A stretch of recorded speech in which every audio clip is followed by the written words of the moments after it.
గం గణపతే నమః శ్రీమాత్రే నమః శ్రీ వారాహిదేవియే నమో నమః. Welcome to our YouTube channel Sagantipati talks. కోరిన కోరికలు తీర్చే సుందరాకాండ 13వ రోజు పారాయణం. రాక్షసీ గణం.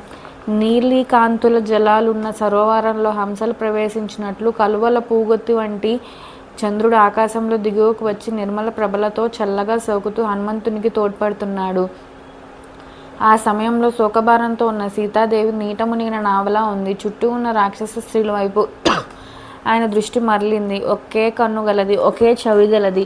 ఒకదానికి చెవులు లేవు, మరొకతకు మేక చెవులు.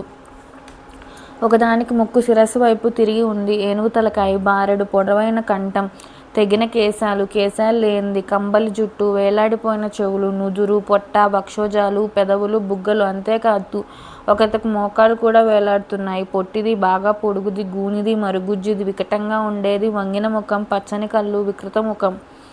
కొందరు పచ్చరంగు, మరికొందరు నల్లరంగు, కలహప్రీతితో, కొందరు క్రోధభావంతో, కొందరు ఇనుప శూలాలు, ముద్గరాలు ధరించి, కొందరు పంది ముఖాలు, లేడి తలకాయలు, పులి శీర్షాలు, నక్కమొహాలు, దున్నపోతు రూపాలు, ఏనుగు పాదాలు, గుర్రపు డెక్క కాళ్ళు, లొట్టిపిట్ట కళ్ళు, లోపలకు పోయిన తలకాయతో, కొందరు గాడిద, గుర్రం, ఆవు, ఏనుగు, సింహాల చెవులతో, కొందరు ముక్కులేని వారు, అడ్డముక్కు వారు, పెద్ద ముక్కులు, కుంభకూచాలు, కుండ కడుపులు. అందరూ క్రోధంతోనే ఉన్నారు. సురాపానం, మాంసభోజనం, నిరంతరం అదే పని. వారి మధ్య సీతాదేవి పుణ్యక్షయమే నేలకు జారిన నక్షత్రంలా ఉంది. ఏ అలంకారం లేకున్నా భర్తృవాత్సల్యమే భూషణంగా కనిపిస్తున్నది.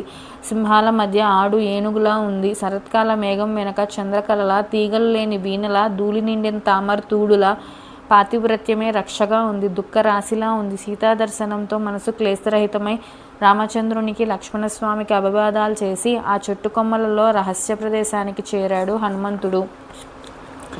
13వ రోజు పారాయణ.